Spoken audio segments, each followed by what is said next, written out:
So I've hauled a whole heap more mulch down this morning. I realized that if you use the garden fork instead of the garden shovel, that the mulch lifts a whole lot easier and it's a whole lot less hard on your back. So that made life easier. Pretty annoyed I didn't realize that before, but anyway, it's fine.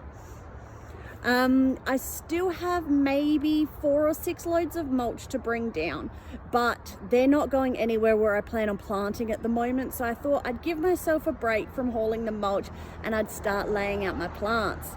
I catalogued them the other day. I have 75 or 76, I think it is, plants for the shade garden areas. So while that sounds like a huge amount to plants, and it really is, it's a massive area. So I still think that I'm gonna need more, but it'll be a fantastic start. And I really wanna get these plants in the ground before I go away for Christmas. So let me show you where they're all at and what I'm thinking about doing. This is the edge, or one of the edges that I still have to define. I just haven't done it yet, but I've mulched from about here all the way along my beautiful garden bench. You can see this section in the middle is where I mulched a couple of weeks ago. These trees drop leaves like you would not believe. I'm out here every couple of days, every day even, blowing them off, but this is just what it looks like. That's fine. I've put another load of mulch just in here because I want to plant around this tree, but this is the other edge that I haven't defined yet. So the plants are all in here. These are what I got the other day when I went shopping. These guys here are Lily of the Valleys and some hostas that I bought from Bulbs a little while ago.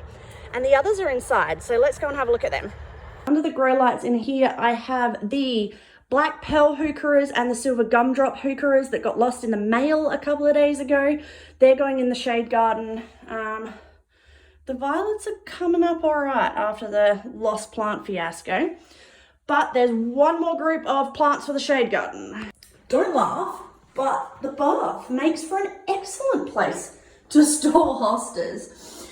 This bathroom gets heaps of natural light, and I can just fill up the bath with water when they're ready to water. So all of the hostas are going out there. These guys here are impatiens. They're going somewhere else, and I need to get them planted before I go away as well. So let's bring them all outside and lay them out.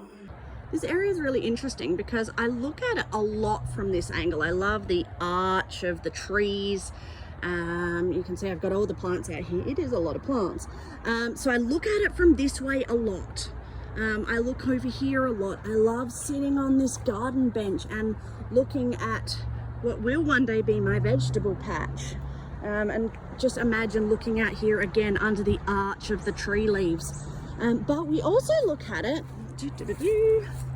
from this angle. So I need to make sure that the the vision of it is good from both directions. Now I've got a huge amount of plants. These all grow a lot bigger than they are now. Obviously they're in small pots, particularly, you know, the teeny tiny little guys here. So I have to leave space for all of the plants to grow. I also need to leave space for more plants because while I have a huge amount of beautiful plants here and beautiful texture, I'm missing some things. I'm missing fern structure. I'm missing some more like big ground cover structure. So that will all come as well. So I think what I'm going to do is I'm going to place the plants how I think I want them. Big plants more in the middle to small plants on the edges. Leave some room for some walkway and see what it looks like, I suppose. I've never laid out a garden bed. So this is interesting. Well, I laid out a small one at the old place. That doesn't really count. This is massive. Anyway, see what happens. The good things about plants is that they're super resilient. So if I plant them, they're growing, I don't love them, I just replant them. Let's see how we go. 94 plants, all laid out, all fussed with, ready to plant. So I bought a new tool to help me with this. This is the Power Planter. It is an auger which is attached to the drill, just with a battery operated. Now ideally you're going to have a handle here or a handle here, because it can kick back. So I've got to be pretty careful drilling it without a handle, but this is the drill that I have, so I'm going to make it work. I'm just going to scooch the mulch away from where I am drilling, and that's 2 reasons. I don't want to get the dirt all over the mulch, but also I need to make sure there's no drip line here. Just adjust that so you can see a bit better. Take my drill and literally just start drilling.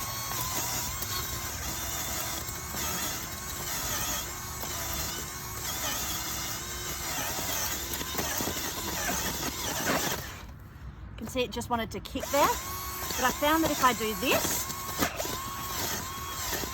it helps. Okay, that is a plant size hole without me having to fuss around with it too much.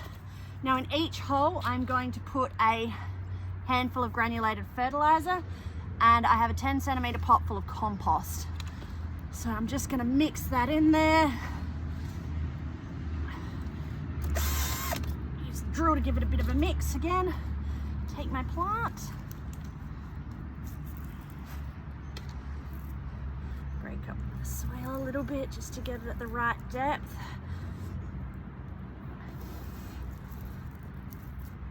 And then plant it back down.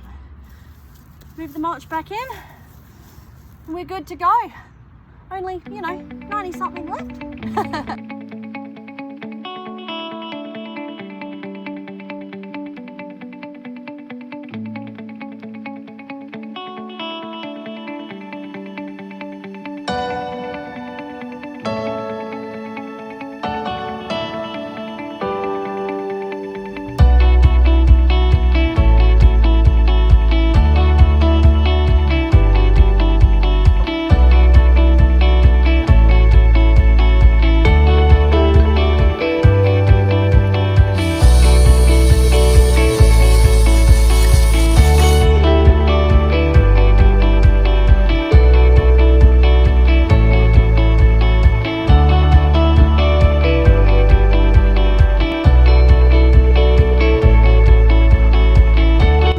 Tell you what, I find the weirdest shit in this garden.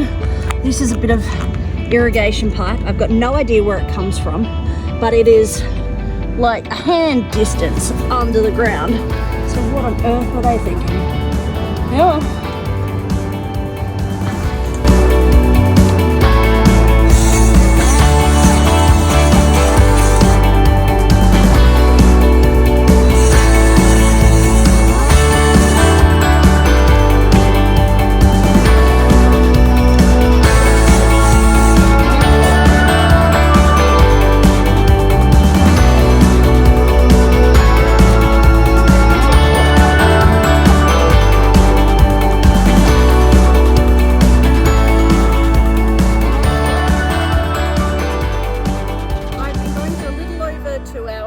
And I have done 52 of the 96 plants, so I'm well on my way to being done. The power planter is really helpful. It's making digging the holes a whole lot easier, particularly where the drip has already been running, where it's a little bit looser. Every now and then though I am running into a rock or a tree root, and then the power planter is kicking back. And I can see that if you had a weak wrist, that would be really bad. I guess that's why they say to have a second handle, which I don't have on my drill. Anyway, that doesn't matter. I am going to stop now though. I've still got the rest of them to go, but I'm going to get on with them tomorrow because I just don't want to overdo it. I am feeling it, even though the power planter is making it so much easier. There's still a lot of getting up and getting down and getting up and getting down and getting up and getting down. So I'm just going to take a break, but I am so happy with what I've planted so far. They look fantastic. Just like the glow of the different color leaves under the shade is beautiful. So I am going to sit back, enjoy the work that I've put in, finish the job tomorrow, And you know what? That's what gardening is about, just enjoying the process. Bye guys.